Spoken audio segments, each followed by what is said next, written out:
Thank you, Mr. Speaker. Tonight I want to focus on some very important issues which impact the middle class of our country, and I do that as the only independent in the U.S. House of Representatives. And as an independent, the views that I am going to express are somewhat different than the views of many of my colleagues. The first point that I want to make is, in a sense, an obvious point to most people in this country, especially perhaps the 50 or 60% of the American people who have given up on the political process and no longer vote. And that is that in Washington, D.C., in the White House and in the United States Congress, money, big money, plays an enormous role. There is a reason, and I'm going to get into this in greater length in a moment, there is a reason why we are hemorrhaging decent-paying manufacturing jobs, and those jobs are going to China, where workers there are paid 50 cents an hour, and why corporate America is laying off millions of American workers to take jobs abroad. And one of the reasons that we have a disastrous trade policy is the huge amounts of money that come into Congress, that go into the White House, which have opened up access so that these corporations can go a long way toward destroying decent-paying jobs in America. Money talks. There is a reason why in the United States of America, our people pay by far the highest prices in the world for prescription drugs. I border in Vermont, the state that I represent, Canada, the Canadian nation. And in Canada, people pay, in some cases, 1/5, 1/3, 1/2 of the prices that people in the United States pay for the same exact medicine made by the same company.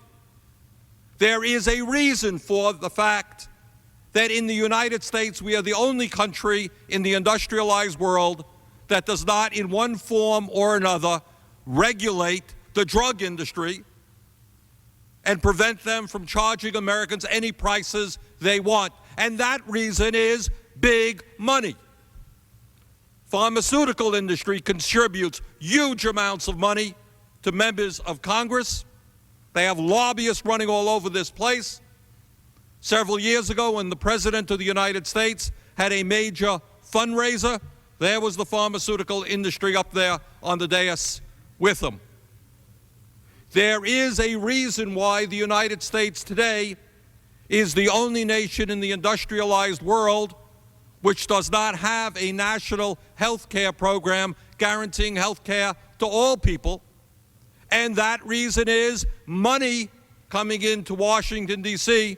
from the insurance companies and other people who profit off of a health care system which is disintegrating before our eyes. There is a reason why pollution all over America is rampant, and that has to do with the money that utilities and other large corporations contribute to political parties and to the White House. Front page, New York Times today. Lawyers at EPA say it will drop pollution cases. And the article goes on to point out, of course, that representatives of the utility industry have been among President Bush's biggest campaign donors, and a change in the enforcement policy has been a top priority of the industry's lobbyists. End of quote. In other words, they have now been given permission to pollute because they are major campaign contributors. There is a reason why this Congress and this President have passed legislation which provides enormous tax breaks for the wealthiest people in our country, hundreds and hundreds of billions of dollars in tax breaks that will go to millionaires and billionaires, while at the same time we have the highest rate of childhood poverty in the industrialized world for our children, where we have working people living in their cars because they can't afford the housing that is available to them. That has everything to do with the money that the wealthy and large corporations contribute into the political process. Mr. Speaker, the corporate media, which of course is owned by big money interests, doesn't talk about what is happening in our country too much in terms of what is going on in the lives of ordinary people. But in my view, in many respects, the United States is rapidly becoming three separate nations. On one hand, we have an increasingly wealthy elite composed of a small number of people with unbelievable wealth and power. That's one group. Small numbers, but incredible wealth, incredible power. And then we have the vast majority of the people who are in the middle class, and the middle class in our country today, as most Americans know, is shrinking. The average American today is working longer hours for lower wages than he or she used to. People are going bankrupt at frightening numbers. It is extremely rare when you can see one breadwinner in the family earning enough money to pay the bills. In almost every instance of the middle class now, you need two people to work, and sometimes these folks are working unbelievable hours and are becoming stressed out. That's the middle class, shrinking, people working longer hours for lower wages, wondering how they're going to be able to send their kids to college. And at the bottom of the ladder, we have a growing number of Americans who are living in abject poverty, people who are barely able to keep their heads above water, people who in many instances are working for $5.15 an hour, the minimum wage. And those people, after 40 hours of work, 50 hours of work, are falling further behind. They can't afford to get their cars fixed to get to work. They can't afford child care for their children. And that's what's happening to our low-income people. And poverty in America, as we all know, is increasing. Now, what we very rarely hear discussed in the House of Representatives, in the corporate media, is the growing gap between the rich and the poor, and the fact that in our country we have the most unequal distribution of wealth and income. The fact that there have been rich and poor is not new. That has always gone on. But the disparities in wealth and income that currently exist in our country today have not been seen since the 1920s. In other words, instead of becoming a more egalitarian country, a country in which the middle class is growing, where fewer people are living in poverty, what we are seeing is more and more inequality in terms of the distribution of wealth and income. Today, Mr. Speaker, the wealthiest 1% of the population owns more wealth than the bottom 95%. That's right. The richest 1% owns more wealth than the bottom 95%. Now, some people may think that's okay. Let me be frank, I do not think that that is right, that that is moral, that that is what this country should be about. The CEOs of our largest corporations today earn more than 500 times what their employees are making, 500 times, while workers are being squeezed, being forced to pay more for health insurance, while their pensions are being cut back. The CEOs of large corporations, in many instances, make out like bandits. And I'm not just talking here about the crooks, the dishonest people, the illegal people who ran companies like Enron and WorldCom and Arthur Andersen and those companies. I'm not talking about them.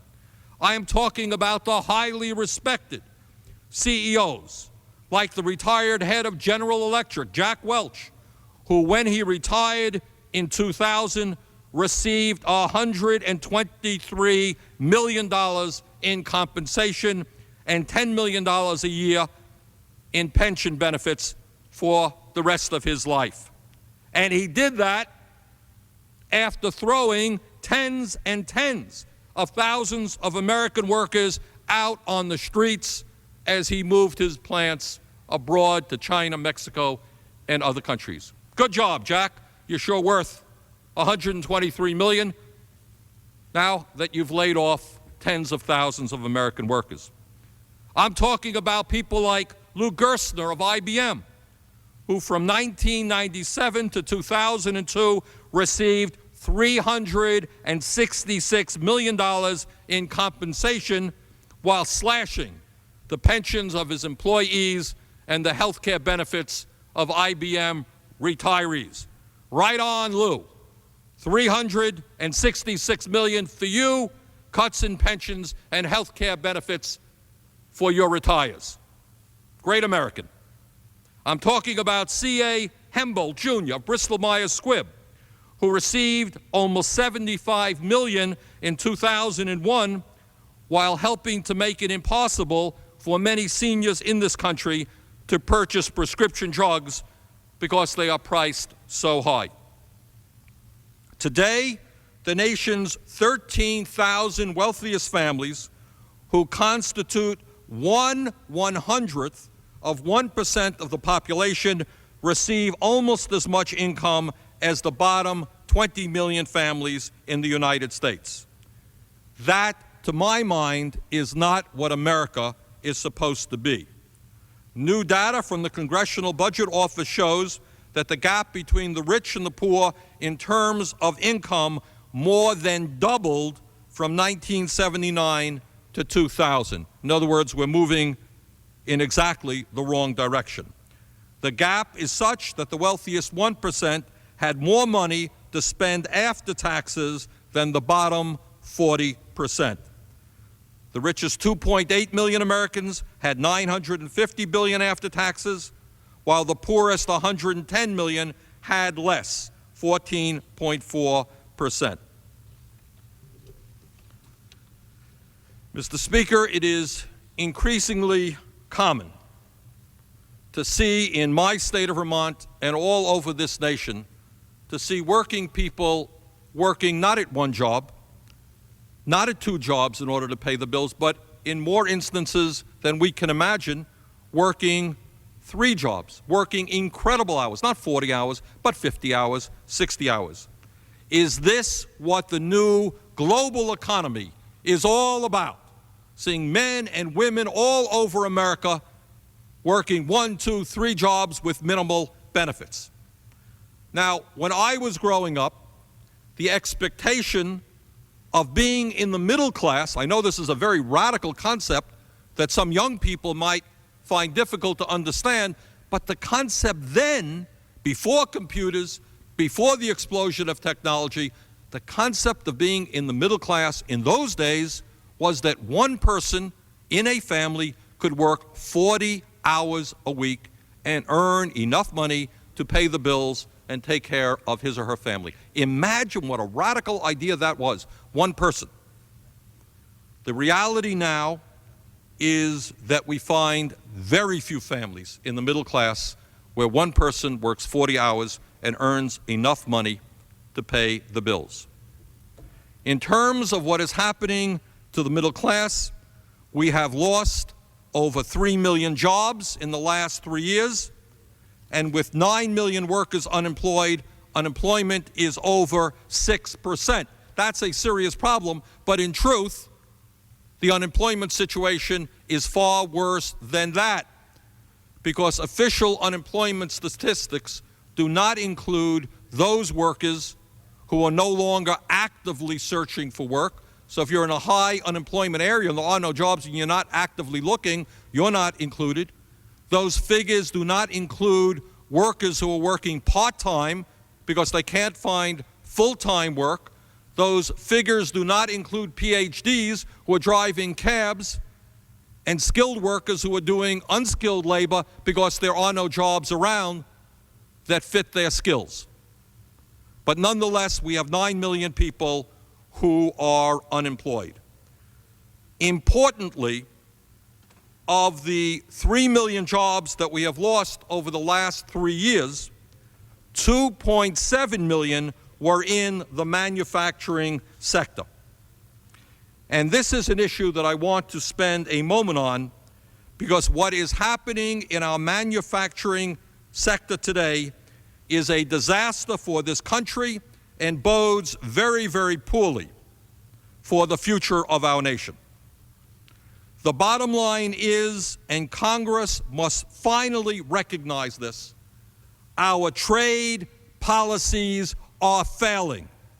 NAFTA has failed. Our membership in the WTO has failed. And perhaps above all, permanent normal trade relations with China, PNTR, has failed. The time is now, and in fact it is long overdue, for the United States Congress to stand up to corporate America, to stand up to the President of the United States, to stand up to editorial writers all over America, all of whom have told us year after year how great unfettered free trade would be. Well, the evidence is in. They were wrong. They were horrendously wrong. They told us that unfettered free trade would create new jobs. Instead, we have lost jobs. They told us that unfettered free trade would improve the standard of living of the middle class. Instead, real wages have gone down. Let us be very clear.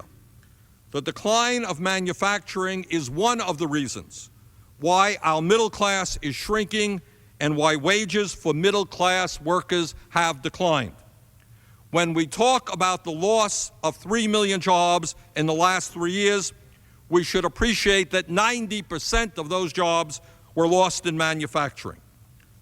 And with the loss of manufacturing jobs, we have seen a decline in real inflation accounted for wages over the last 30 years.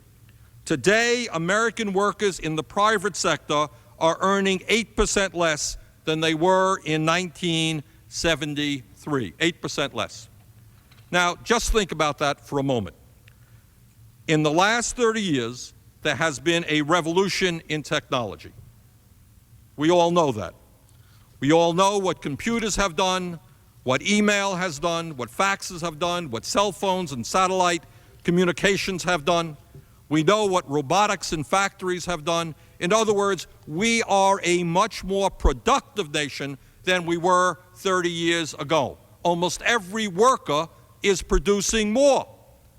Given that reality, that we have new tools that make us more productive, why is it that the average worker in the private sector today is earning 8% less than he or she was earning in 1973?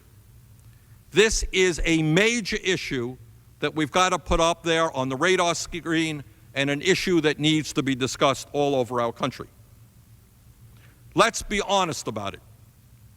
Manufacturing in this country today is in a state of collapse. In the last 3 years, we have lost 2.7 million manufacturing jobs, which comprise 16% of the total. 16% of manufacturing jobs have been lost in the last 3 years. In my own small state of Vermont, the third smallest state in the country, we have lost some 8,700 manufacturing jobs between January 2001 and August 2003. And here is the tragedy. When we talk about the loss of manufacturing jobs, we are talking about the loss of decent paying jobs, often with decent benefits. In Vermont, for example, on average, someone working in manufacturing makes over $42,000 a year. That's a decent income. And when that employee loses his or her job, when that job goes to China, in almost every instance, the new job that is acquired by that worker pays less and provides lower benefits. Mr. Speaker, in 2002, the United States had a $435 billion trade deficit. $435 billion trade deficit. This year, the trade deficit with China alone, one country, China, is expected to be $120 billion, and that number is projected to go up and up and up in future years. In recent years, we are seeing the deficit rise from 11.5 in 1990 to 49 billion in 97 to 120 billion this year. And here's what is scary. The National Association of Manufacturers estimates that if present trends continue, our trade deficit with China will go up to 330 billion in 5 years. Now, our disastrous trade policy is not only costing us millions of decent-paying jobs, it is squeezing wages. It is lowering the wages for the average person. Many employers are making it very clear that if workers do not take cuts in their health care coverage or do not take cuts in wages, that they will move operations to China, to Mexico, or elsewhere. And one of the areas where people are most severely hurt is among the young entry-level workers, people without a college education. Mr. Speaker, for entry-level workers without a college-level education, the real wages, that's inflation accounted for wages, that they receive have dropped by over 28% from 1979 to 1997, which are the latest figures that I have seen. The drop for women during that period was only 18%. Now, how did that happen? Why did that happen? Well, the answer is fairly obvious. 25 years ago, 30 years ago, if you graduated high school, you had, as often as not, the opportunity to go to work in manufacturing. You didn't get rich, but you were able to make a living. You were able to have decent health care and other benefits. But with the decline of manufacturing, what job opportunities are now open to young workers who don't have a college degree? Well, everybody knows what's open. They can go to work in McDonald's for the minimum wage or a little bit more than that, or they can go to work at Walmart's. But the sad truth is that those jobs do not pay anything close to a living wage. What I think can best explain or show what is happening in our economy today is that not so many years ago, the largest employer in the United States was General Motors. And workers who work at General Motors today and who worked at General Motors 20 years ago earned a living wage with decent benefits. Today, Mr. Speaker, our largest employer is Walmart. And that is what has happened to the American economy. We have gone from a General Motors economy to a Walmart economy where people earn low wages and miserable benefits. Today, Walmart employees earn $8.23 per hour, or $13,800 annually, wages which are below the poverty level. In other words, the largest employer in America, Walmart, now pays workers below wages that are below the poverty level. Many of these workers qualify for federal food stamp programs, which means that Walmart is being directly subsidized by U.S. taxpayers. They pay inadequate wages, workers can't make it, the federal government subsidizes Walmart and allows those workers to get food stamps. Walmart, as you know, has been sued by 27 states for not paying the overtime pay their workers are entitled to. And recently, on the front pages of our newspapers, federal agents raided their headquarters and 60 of their stores across the country, arresting 300 illegal workers in 21 states. That is the largest employer in the United States of America. And that's what the transformation of the American economy is all about. We have gone from an economy where workers used to work producing real products, making middle-class wages with good benefits, to a Walmart economy where our largest employer now pays workers poverty wages with minimal benefits and has a huge turnover. Frankly, Mr. Speaker, in hindsight, it did not take a genius to predict that unfettered free trade with China would be a disaster. Many of us have been saying that right here on this floor for years. With educated, hard-working Chinese workers available at 30, 40, 50 cents an hour, and with corporations having the capability of bringing their Chinese-made products back into this country tariff-free, why would American multinational corporations not shut down? Why wouldn't they shut down their plants in this country and move to China?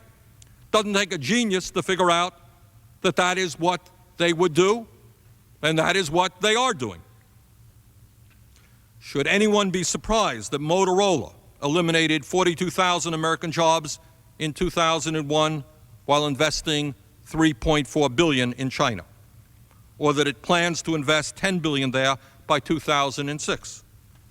Who is shocked that General Electric has thrown hundreds of thousands of American workers out on the street in the last 30 years while investing $1.5 billion in China?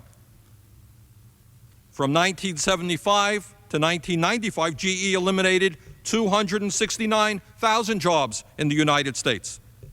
Meanwhile, of course, its former CEO, Jack Welch, managed to put together an estimated fortune of some $900 million for himself. Boeing has laid off 135,000 American workers. In the last 30 years, General Motors has shrunk their U.S. workforce by 250,000. IBM, another major corporation, has signed deals to train 100,000 software specialists in China over a 3-year period. Honeywell has built 13 factories in China. Ethan Allen Furniture, which does business in my state, has cut jobs at 3 sawmills and 17 U.S. manufacturing plants. Nobody should be surprised at those developments. China, for American multinational corporations, is a great place to do business, if by quote-unquote doing business we mean making products for export back into the United States that companies previously made here. Not only are wages extremely low in China, 30, 40, 50 cents an hour, but if workers attempt to stand up for their rights and they try to form a union, they get arrested, they go to jail. That's a great place to do business. In the United States, we have environmental standards. Factories, plants can't throw their garbage into the air and into our waterways. Not in China, which is rapidly becoming one of the most polluted countries in the world. It's a great place to do business. Low wages, people go to jail when they form unions, people stand up and protest against their former government, they go to jail, massive pollution. What a wonderful place to go and support the authoritarian government in China. Mr. Speaker, I want to read a quote, and I think some of our members and Americans will really be quite surprised by this quote, but I think it needs to be brought out and it needs to be discussed, because this is what is going on in America today. This is a quote from Jeffrey Immelt, who is the chairman and CEO of General Electric, obviously one of the largest corporations not only in America but in the world. And this is what he said at an investor meeting on December 6, 2002, a little less than a year ago. This is the chairman of General Electric, and I quote, "When I'm talking to GE managers, I talk China, China, China, China, China. You need to be there. You need to change the way people talk about it and how they get there. I'm a nut on China.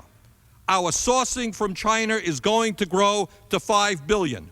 We are building a tech center in China. Every discussion today has to center on China. The cost basis is extremely attractive. You can take an 18 cubic foot refrigerator, make it in China, land it in the United States, and land it for less than we can make an 18 cubic foot refrigerator today ourselves. End of quote. Jeffrey Immelt, Chairman, CEO of General Electric. There it is.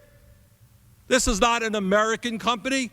This is a company prepared to sell out every American worker and run to China, where they can exploit people there and bring that product back into this country tariff-free. And it's not just General Electric. I quoted GE. I could have quoted a dozen other corporations.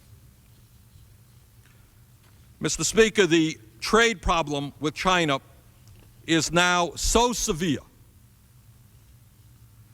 that it is not only a question of companies located in the United States moving to China, but it is companies located in Mexico moving to China. Everyone knows that Mexican wages are a fraction of the wages in the United States.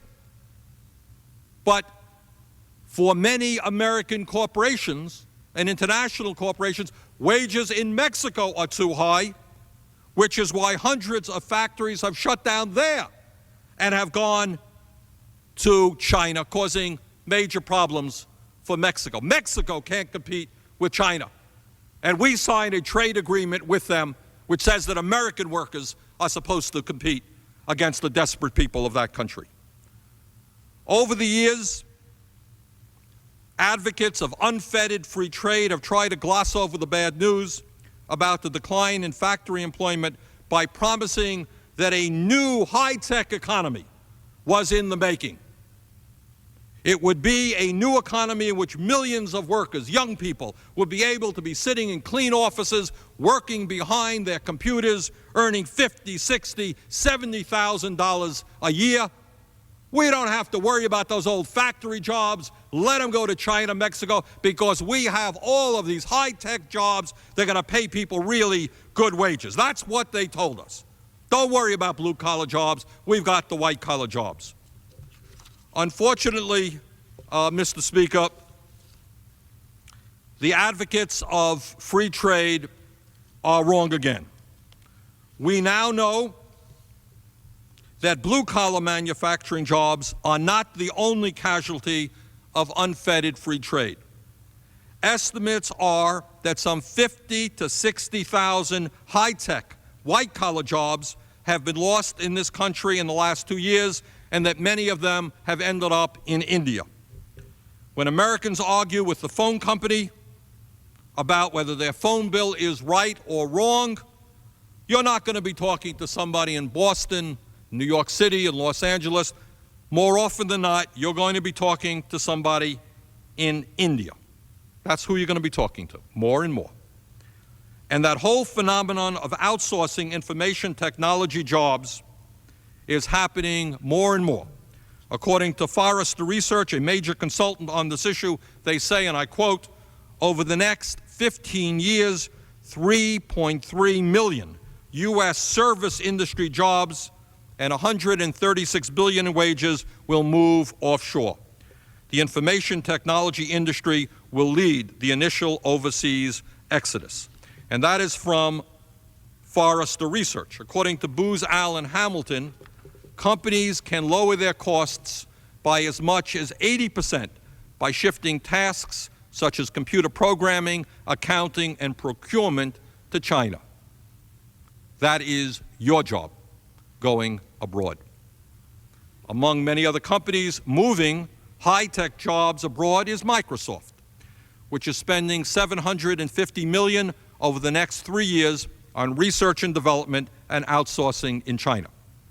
Recently, Intel Corporation Chairman Andy Grove warned that the U.S. could lose the bulk of its information technology jobs to overseas competitors in the next decade, largely to India and China. In other words, Mr. Speaker, not only has unfettered free trade cost us much of our textile industry, our footwear industry, our steel industry, our tool and die industry, our electronics industry, our furniture industry, as well as many, many other industries, it is now going to cost us, unless we change it, millions of high-tech information technology jobs as well.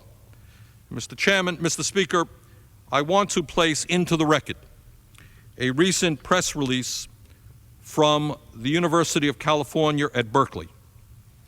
And its headline is, UC Berkeley Study Assesses Potential Impacts of Second Wave of Outsourcing Jobs from the U.S. And this is the way it begins. A ferocious new wave of outsourcing of white-collar jobs is sweeping the United States, according to a new study published by the University of California, Berkeley researchers, who say the trend could leave as many as 14 million service jobs in the United States vulnerable. Study authors, who are both researchers at the Fisher Center for Real Estate and Urban Economics, housed at UC Berkeley's Haas School of Business, say that not all of the jobs, at-risk jobs, are likely to be lost, but they note jobs remaining in the United States could be subject to pressure to lower wages, and that the jobs that leave may slow the nation's job growth or generate losses in related activities. What are those jobs? Well, if you're a telephone operator, watch out. If you deal with health records, if you're a payroll clerk, if you're a legal assistant or a paralegal, if you're an accountant, if you're a financial research analyst, if you work behind a computer, there are folks in India, there are folks in China who can do that job for a fraction of the pay that you are being paid, and your boss is interested in taking that job there. Now, let me be very clear, Mr. Speaker. The United States needs to have a strong and positive relationship with China. I very much respect the Chinese people, and I'm not here attacking China. I am here saying that the President of the United States, corporate America, the United States Congress have sold out the American worker. China is doing fine. We don't have to criticize them. They are doing very, very well. They just sent a man into space. Their economy is exploding. The problem is not China. The problem is that corporate America and all of their money have influenced the United States Congress and the President of the United States, and not just this president, but Mr. Clinton, but Bush the first, but Ronald Reagan before him, into a trade policy which is a disaster. The bottom line is that American workers should not and cannot be asked to compete against desperate people who make 30 or 40 cents an hour. That is wrong. Now, trade in itself is a good thing. I'm not anti-trade, but we need a trade policy. I know how heretical it is to say this, but we actually need a trade policy that works for America and not just large multinational corporations. We need a trade policy that is fair for the American workers. We want to export our products that are manufactured by American workers, not export the jobs that American workers have. When the New York Yankees are engaged in trade, they don't engage in free trade, by which they trade their best ball player for a third-string minor leaguer. They don't do that. The United States has the most lucrative market in the world, and we are giving it away. Let us engage in trade that works for us, that works for the other side, not engage in trade which is decimating American manufacturing and increasingly high-tech jobs. Now is not the time to engage in an accelerated race to the bottom. We should be talking about how wages go up, not down, how poverty is eliminated, not increased. And that is why we need to change our trade policies, and that is why, Mr. Speaker, I have introduced H.R. 3228, which would repeal permanent normal trade relations with China. Let's get it out in the open. Let's not be talking about currency. It's important, but it is not the major issue. The major issue is that our trade agreement with China, permanent normalized trade relations, is a disaster. We've got to repeal it, and then we can engage in a fair trade agreement with China and with other countries. And I'm very happy, Mr. Speaker, to tell you that since we have introduced that legislation just a few weeks ago, we have garnered 54 co-sponsors, and it is strongly bipartisan. 14 Republicans are on board that legislation right now, and I appreciate that. We've got a tripartisan piece of legislation, and it's something that I know the American people support. And if any person in the House of Representatives or elsewhere wants to learn more about that legislation, we have written it up on our website, which is www.bernie.house.gov. We've got a lot of information there about trade and many other important information about what's going on in Congress. Mr. Speaker, when we talk about the decline of the middle class, when we talk about unemployment going up, wages going down, the loss of decent paying jobs, we should also talk about what's happening to the quality of life of so many people in our country. We should recognize that the average American today is working incredibly long hours in order to pay the bills. Today, in fact, the average American employee works by far the longest hours of any worker in the industrialized world, and that situation is getting worse.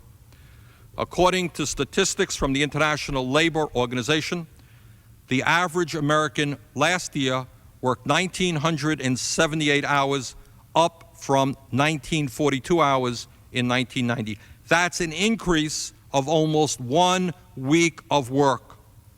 Since 1990, the average American is now working an additional week a year. Now, I see those workers in the state of Vermont, and I see them all over the country. They are stressed out. They don't have enough vacation time.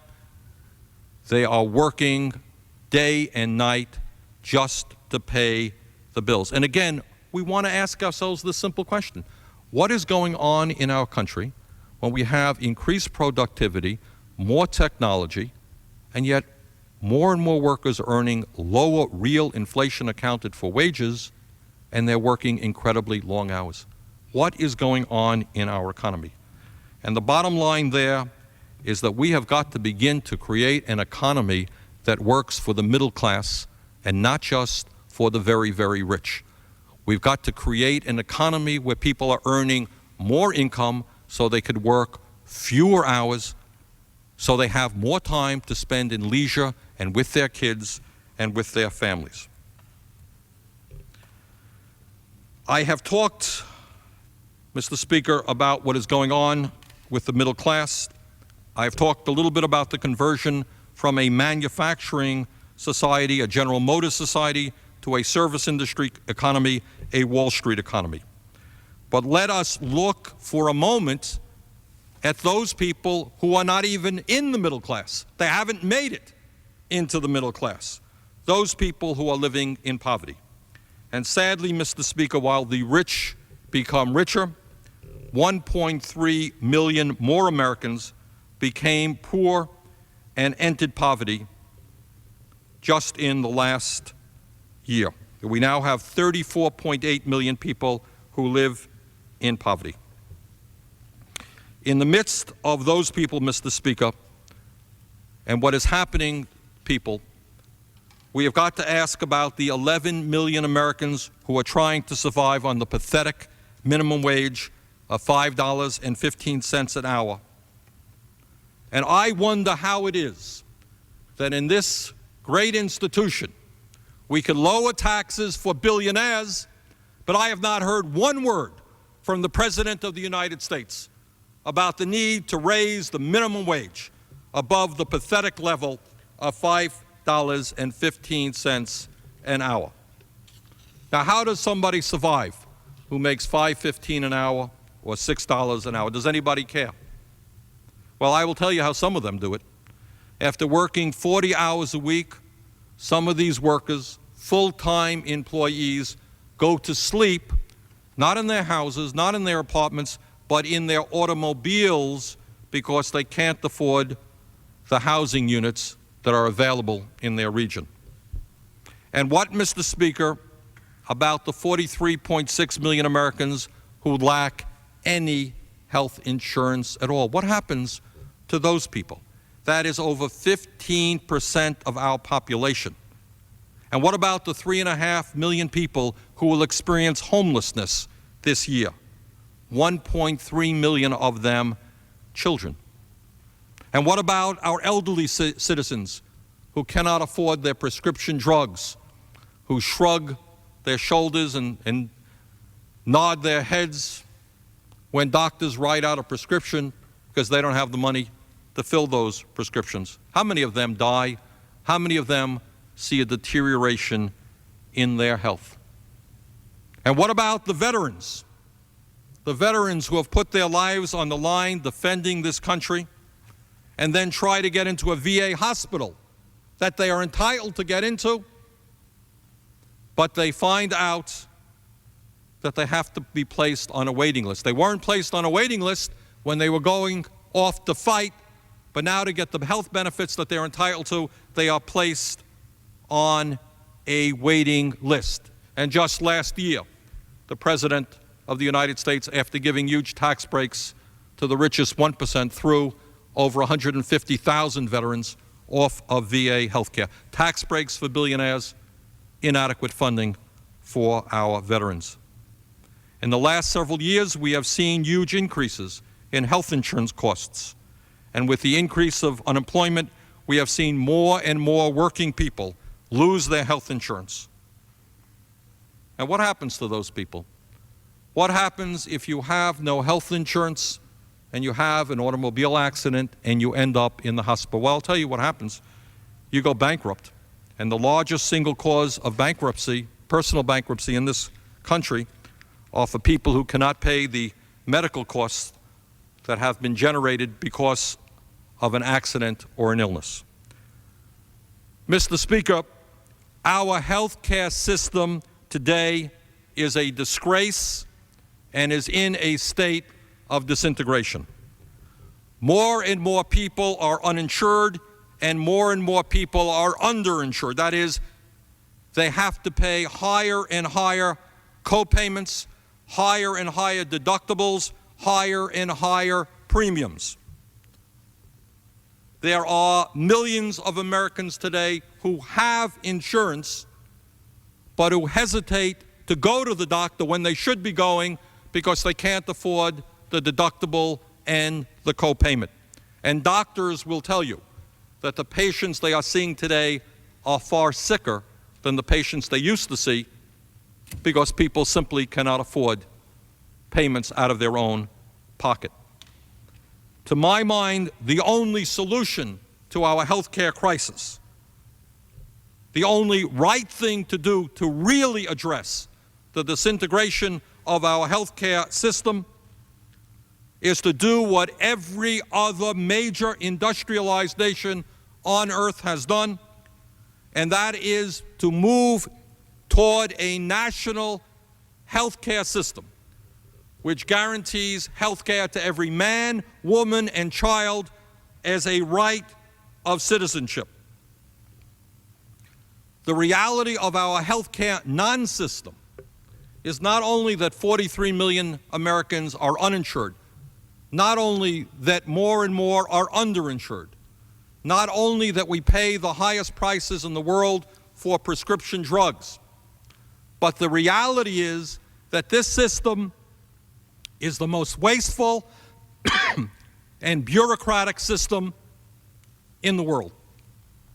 Many people don't know this, But in the United States, we spend twice as much as the Canadians, 3 times as much per person as the United Kingdom spends.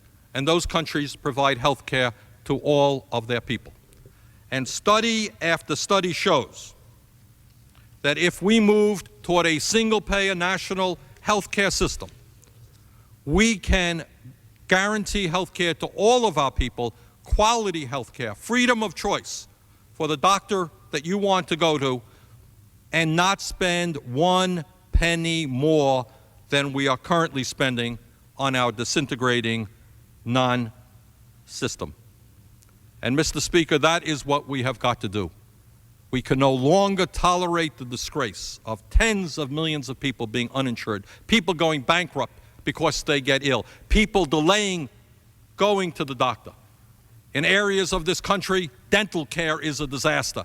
Children have rotting teeth in their mouths because there are no dentists who will treat them or dentists available in the area. We need to finally move toward a national health care system and make health care a right of all people. Now, Mr. Speaker, those are some of the problems facing our country.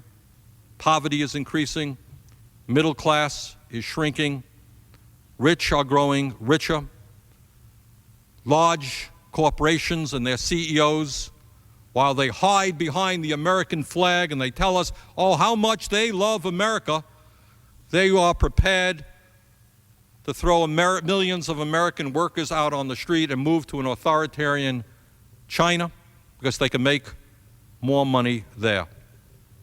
Now, I wish I could say, Mr. Speaker, that the Bush administration is in any rational way responding to these problems, but I think it really would be impossible to say that. Instead of addressing the very serious problems facing our veterans, facing our children, facing public education, facing the fact that middle-class families are finding it harder and harder to send their kids to college, instead of addressing the crisis and the high cost of prescription drugs, the proudest achievement of the Bush administration is huge tax breaks, 40% of which went to the wealthiest 1%. And in the midst of all of this, in the midst of workers working longer hours for lower wages, the decline of manufacturing, the Bush administration, if one can believe it, is now attacking overtime pay for American workers. Can you imagine that? Attacking overtime pay for American workers and trying to undo laws that have been on the books for decades, which says that if you work over 40 hours a week, you will get time and a half. And I'm very proud that a number of Republicans joined many of us, Democrats, independent, on the floor of this House to say that that is wrong and that, in fact, we are not going to cut back on the overtime pay that workers earn and deserve. Now, when we talk about the Bush administration, we should also point out a very strange irony. The president considers himself a conservative, and that's fine.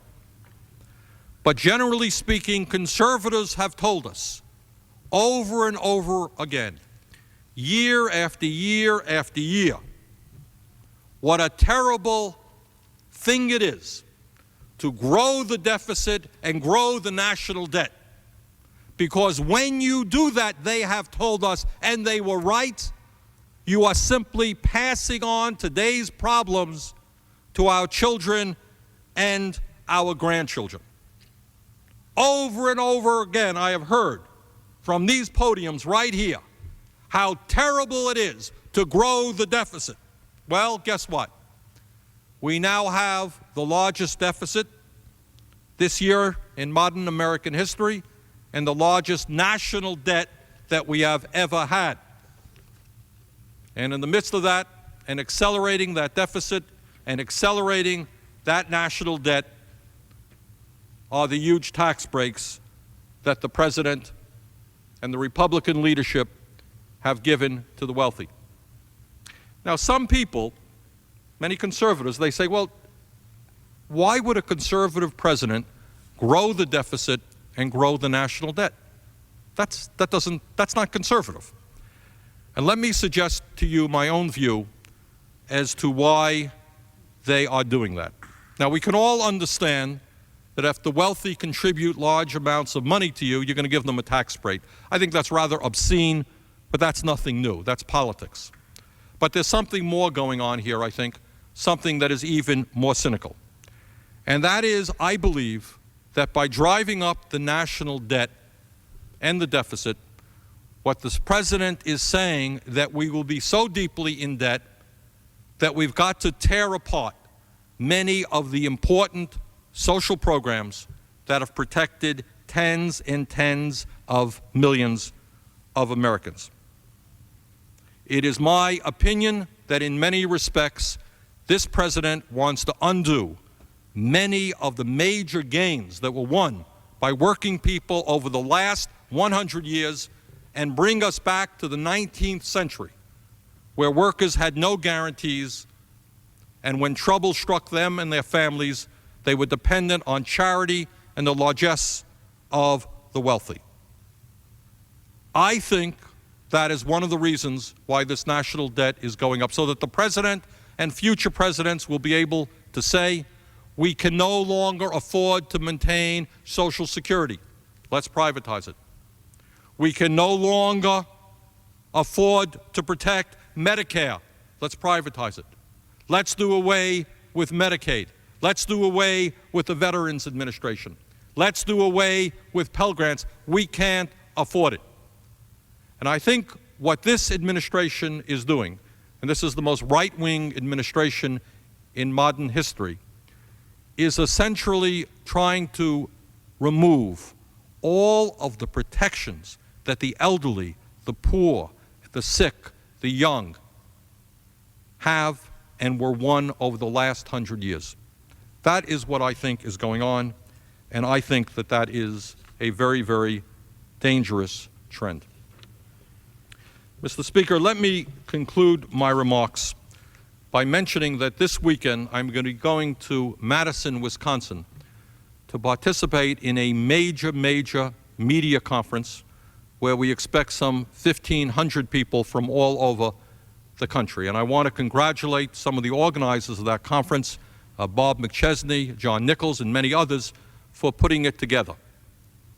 And the issue that they are going to be talking about, and I will be talking about, is the danger that faces our country when a handful of huge media conglomerates increasingly own and control what we see, hear, and read.